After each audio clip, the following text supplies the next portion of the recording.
Un train sillonne les régions oubliées d'Afrique du Sud. À son bord, aucun voyageur, mais 15 médecins et infirmières. Les Sud-Africains l'ont appelé Felopepa, un mélange de langue Soto et Tswana pour dire « bonne santé ». 10 ans après les débuts de la démocratie, le Felopepa reste l'unique chance d'être soigné pour les populations les plus démunies. Cette année, sa route le conduit à Upington, une ville de 72 000 habitants dans le nord-ouest du pays. Malgré la fin de l'apartheid, les communautés blanches, noires et métisses y vivent toujours cloisonnées. Are you enjoying your food? Yes! Dans l'école métisse de Morning Glory, les enfants reçoivent souvent leur seul repas de la journée. Le jour où le Felopepa arrive, on compte sur eux pour aller porter la bonne nouvelle. Les enfants, j'aimerais que vous distribuiez ce prospectus à vos parents. Il explique tout sur le Felopepa, ce train qui arrive chez nous à Upington. Il y aura des médecins, il y aura des dentistes, il y aura des psychologues. Est-ce que les gens qui ont le cancer peuvent aller au train? Oui, bien sûr. Et les gens qui ont le sida, est-ce qu'ils peuvent y aller? Oui, les gens qui ont le sida peuvent y aller, parce qu'il y a des gens qui peuvent leur donner des conseils. Tout le monde peut se rendre au train et être soigné pour vraiment pas cher. Raymond, explique-moi pourquoi tu veux aller au train. Je l'ai dit hier à mon frère. Je veux aller au train pour mes yeux. Et mon frère m'a dit que lui, il irait pour ses dents. Raymond a 14 ans. Il a déjà 2 ans de retard à l'école parce qu'il ne voit pas bien.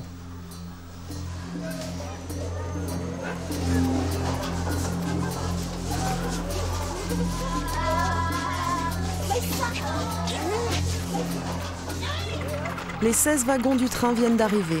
Du personnel local s'empresse d'installer les salles d'attente.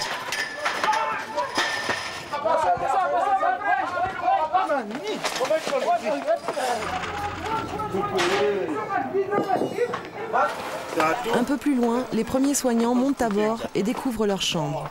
Afrikaners, pour la plupart, ils ont entre 20 et 26 ans. Débarqués des grandes universités de Johannesburg, Pretoria ou Durban, ces futurs opticiens, dentistes ou infirmières sont bénévoles. Ils vont vivre à bord du train pendant 2 semaines.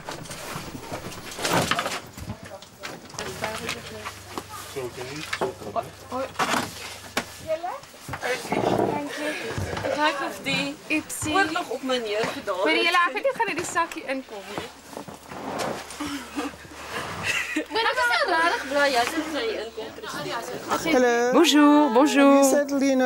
Vous êtes bien installé?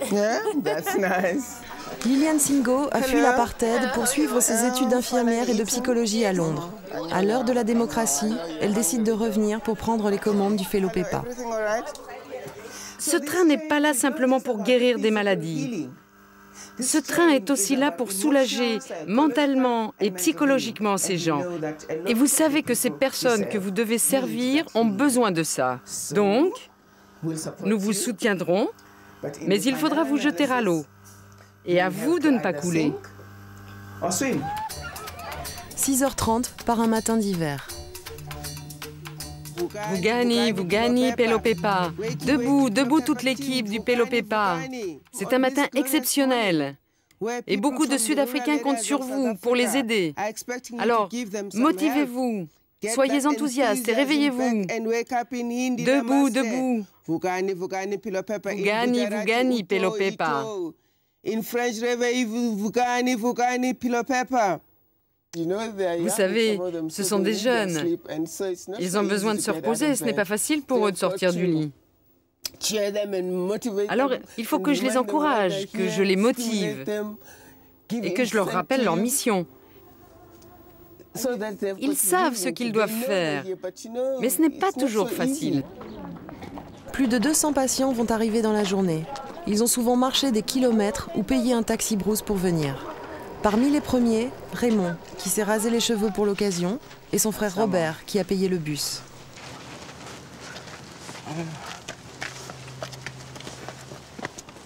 La gare d'Upington n'a jamais été aussi pleine. À l'accueil, on organise les files d'attente. En gros, les gens arrivent et vont voir le monsieur de la sécurité là-bas. C'est à lui qu'ils disent qui ils veulent voir. il leur donne un ticket, soit pour les dents, les yeux ou pour une consultation générale. Tout le monde passe par ici. Et dès qu'ils ont plus de 14 ans, on prend leur tension et on vérifie leur diabète.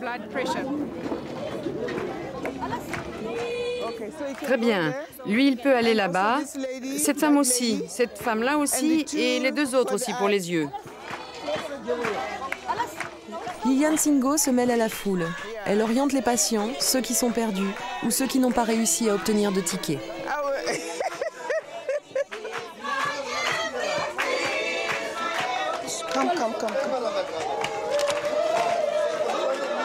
C'est ici pour se faire tester les yeux et avoir des lunettes? Oui, mais vous devez d'abord aller là où il y a le panneau blanc. Vous remplissez les formulaires et vous revenez nous voir. OK? Monsieur, on nous a dit de venir ici pour les yeux et pour les dents. Pour les dents, la clinique est pleine. On peut seulement vous aider pour les yeux. Toi, c'est pour tes yeux? Très bien. Assieds-toi là. Raymond a de la chance. Il obtient le ticket numéro 108 dans la liste d'attente. Mais pour Robert, c'est déjà trop tard.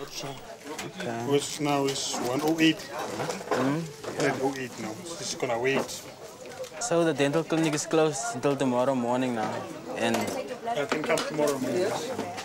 Ici, les consultations sont gratuites. Pour un médicament ou pour une dent, on paye moins d'1 euro et une paire de lunettes ne coûte que 6 euros.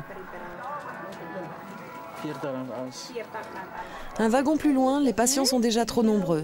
Tous veulent voir le dentiste, le docteur Maureen Kritzinger, le médecin le plus convoité du train. Cette ancienne étudiante avait commencé à bord du Felo Pepa en tant que stagiaire. Aujourd'hui, employée permanente, elle a 15 étudiants sous sa responsabilité.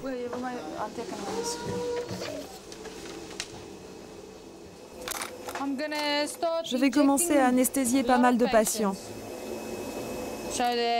pour qu'on avance plus vite. Sinon, on va terminer à 9 h ce soir.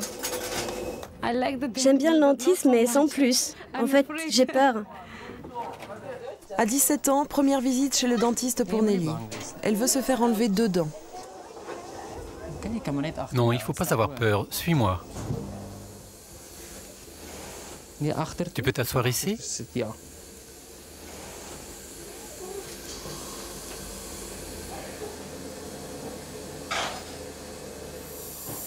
Ok, je vais commencer à tirer sur ta dent.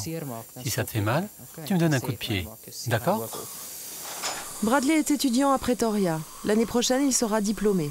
Pour l'heure, il a besoin d'aide et c'est Maureen, une fois de plus, qui est sollicitée.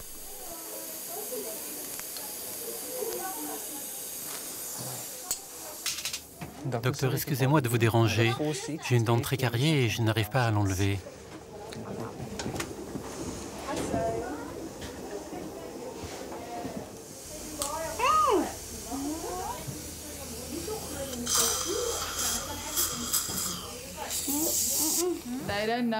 Ils ne savent pas comment prendre soin de leurs dents parce qu'ils n'ont personne pour leur expliquer.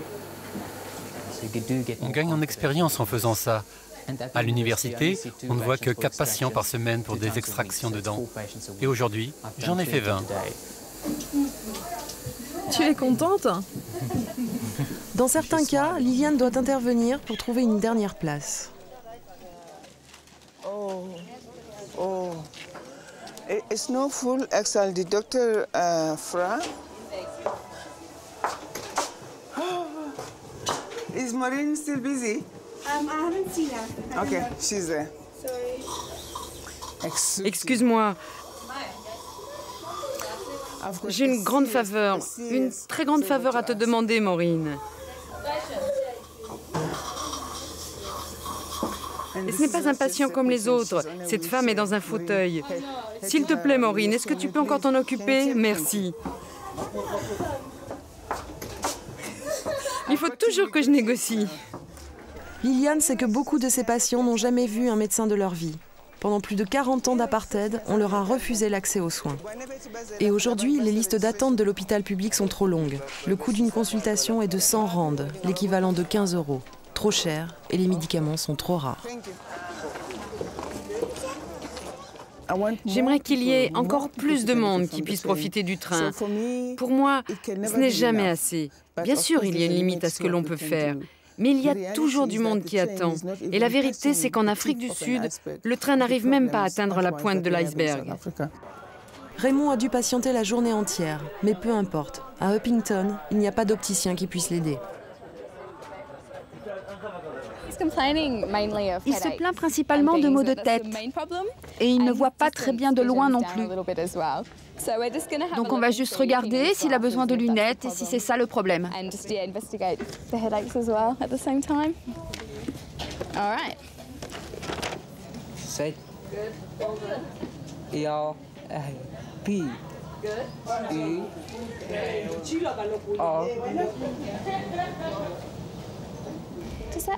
Est-ce que c'est mieux comme ça? Oui. Un petit peu mieux? Bon, très bien. Regarde ces mots en petit ici. Est-ce que c'est toujours aussi visible? Oui, oui. Et si je les rapproche de tes yeux, est-ce que tu les vois toujours aussi bien? Et là? Oui, c'est bon. Et là, c'est toujours aussi clair? Oui, oui. Ce qui va se passer, c'est que si tu portes ces lunettes, tes yeux vont moins travailler et tes maux de tête devraient s'en aller. C'est à toi que je donne ça? Ça a déjà été réglé et on a besoin de ces verres avec cette monture. Avec cette monture. Ok. Il a déjà payé. Très bien. Andries Makoko est assistant général du train, l'homme toujours prêt à rendre service. Un jour, pour aider les opticiens débordés, il est devenu le monsieur lunettes du Felopepa. Andries vient des banlieues de Johannesburg. Il est de la génération de ceux qui ne sont jamais allés à l'école parce qu'ils étaient noirs. Aujourd'hui, à 44 ans, il sait lire les prescriptions et fabrique jusqu'à 60 paires de lunettes par jour.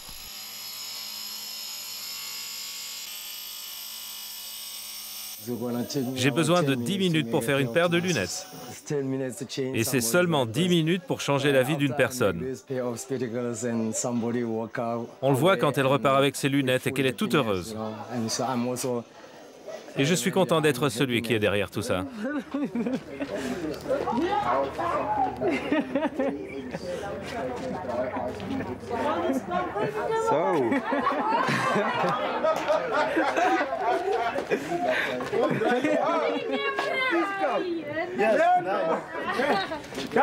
J'ai l'impression d'être un nouveau Raymond, parce que mes yeux voient mieux. Une nouvelle vie commence pour Raymond, dont le rêve secret est de devenir docteur un jour. Félicitations à vous tous, Felopepa. Vous êtes une équipe formidable. Les patients vous sont reconnaissants.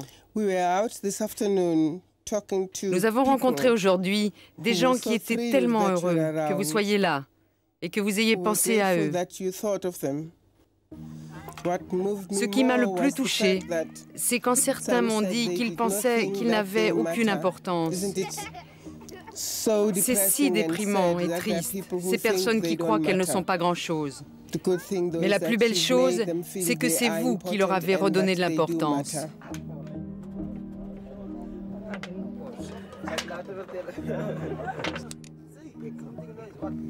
Dans les quartiers les plus pauvres d'Upington, comme dans plus d'un tiers des foyers du pays, il n'y a pas encore l'électricité. L'eau est enfin arrivée, mais les maisons en parpaing, promises par la démocratie sud-africaine, se font toujours attendre.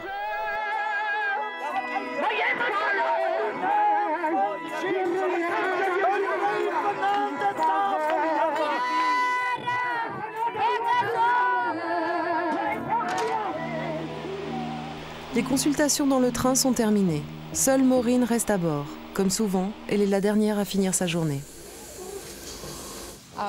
J'espère que ça ira. Merci beaucoup. Je crois que je vais pouvoir dormir maintenant. En s'engageant à bord du Felopepa, Maureen a fait un choix de vie, parfois difficile. Il faut accepter de travailler et vivre pendant 9 mois dans un seul et même endroit, le train. Si vous êtes claustrophobe, vous ne pourrez jamais vous y faire.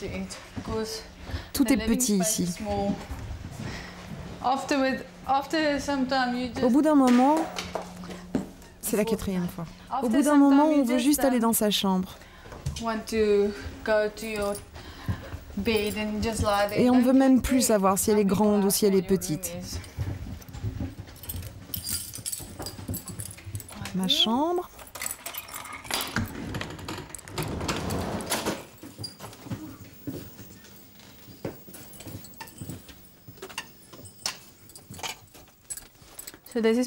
Alors voici ma chambre, petite.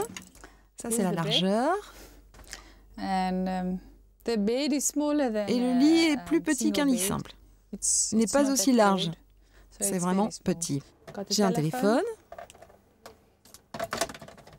pour appeler mes parents et une télé, ma meilleure amie. J'ai l'impression de passer à côté de quelque chose qui se passerait là-bas à l'extérieur. Et moi, je reste ici, seulement ici. Tous mes amis sont en train de se marier. Je n'ai même pas de petite amie. Et je me dis, oh, est-ce que je suis en train de passer à côté de quelque chose? Pourquoi est-ce que je suis là? Et puis je me dis, je n'ai que 26 ans, c'est seulement pour 9 mois. Après ces 9 mois, je pourrais faire autre chose si j'en ai envie. C'est pas si terrible.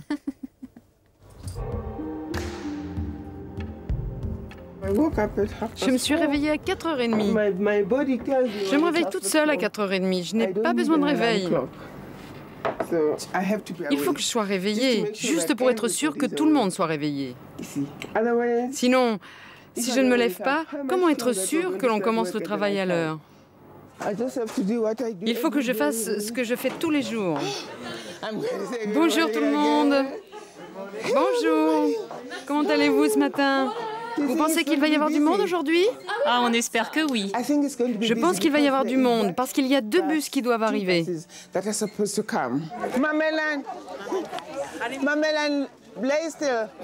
Première arrivée, premier servi. Circulez de cette façon, sinon rien ne va plus. S'il vous plaît, s'il vous plaît. La journée est bien commencée, j'ai déjà tout organisé. J'ai réveillé tout le monde, j'ai parlé aux patients et à la plupart des étudiants. J'ai fait le tour du train, dans ce sens et dans l'autre sens, pour voir si tout allait bien, vérifier que toutes les voitures sont bien là, vérifier qui va visiter les écoles et s'ils ont bien tout le matériel. Ce matin, Maureen part à la rencontre des écoliers. Avec elle, des interprètes, des étudiantes et une infirmière pour prévenir la contagion des maladies les plus fréquentes dans les familles, pour apprendre aux enfants les principes d'hygiène les plus élémentaires.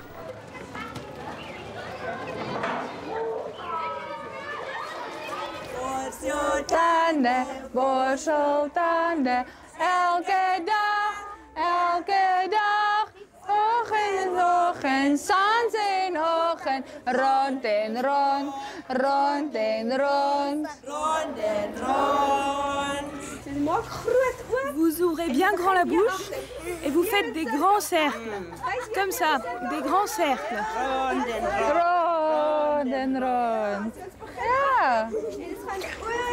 Sur les dents, sur les gencives. Sur les dents et sur les gencives. Hé, écoutez-moi.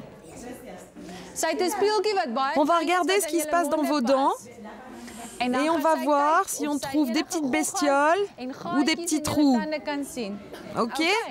Et s'il y a quelque chose, il faudra me rendre visite au train. D'accord? Plus de 460 enfants auront été examinés en une semaine dans les écoles d'Uppington.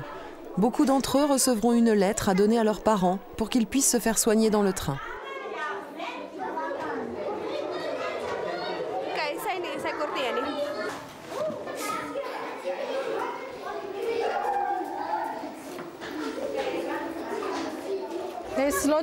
Il y a beaucoup d'enfants qui n'ont pas de brosse à dents. C'est pas bien. Et ils se partagent la brosse à dents chez eux. Et ils se transmettent leurs microbes de bouche en bouche. Ils n'ont pas assez d'argent pour acheter une brosse à dents. Alors la question c'est, j'achète une brosse à dents ou j'achète à manger? Et ils achètent à manger.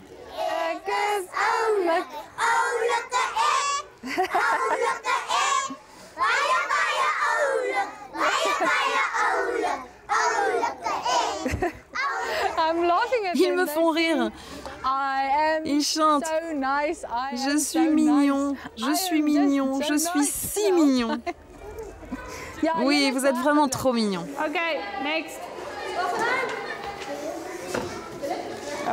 Tu as mal aux oreilles? Oui. Ok, suivant. C'est bon pour toi, merci. C'est vraiment à la chaîne, mais au moins on le fait pour une bonne cause. Ok, qui est la suivante? C'est toi?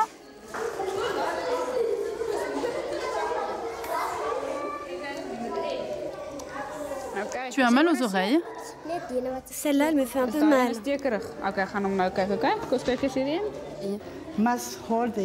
Il faut qu'ils tiennent le coton-tige comme cela. Ils ne doivent pas le mettre trop profond dans l'oreille. Ils doivent juste la nettoyer délicatement, pas trop à l'intérieur. C'est vraiment terrible. Lors des visites médicales, quand on examine les oreilles des enfants, on découvre des pierres, des morceaux de papier ou de papier toilette, des cafards et d'autres insectes. À Upington, comme dans le reste du pays, le chômage dépasse les 30% et l'espérance de vie est de 45 ans. Dans le quartier noir de Patalelo, la tuberculose et le sida sont parmi les premières causes de mortalité.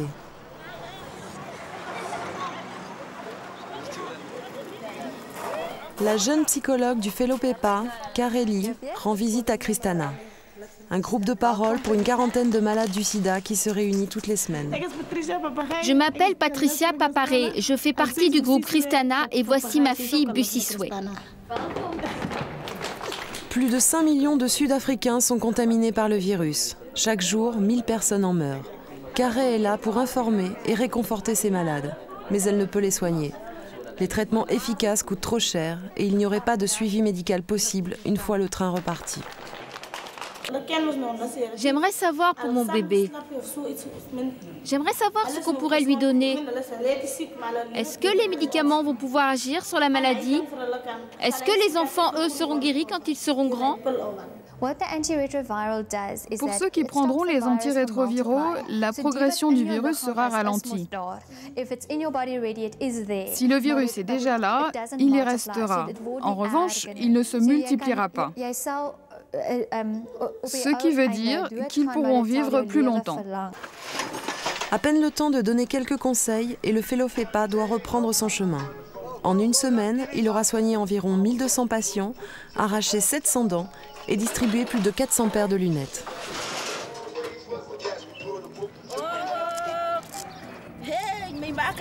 Oh, ma mère avec ses nouvelles lunettes. Elle va pouvoir se trouver un petit copain maintenant. Le train ne reviendra pas avant 2 ans au moins. Trop de villes comme Upington le réclament.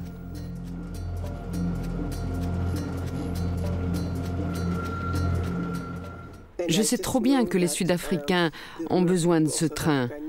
Et si je peux leur apporter ne serait-ce qu'une aide modeste, je me dois de leur donner le meilleur de moi-même. Si je peux soutenir les permanents, les étudiants, et faire sentir à ces gens qu'ils comptent pour quelqu'un, alors je me sens récompensée. Liliane Singo, fidèle à son poste et aux 40 000 patients qu'elle accueille chaque année, conduit l'équipe au nord du pays, vers des régions plus isolées encore. Prochaine station, Postmasburg. Ici aussi, nombreux sont ceux qui attendaient ce moment depuis longtemps et qui accourent quand la nouvelle de l'arrivée du train de l'espoir se répand.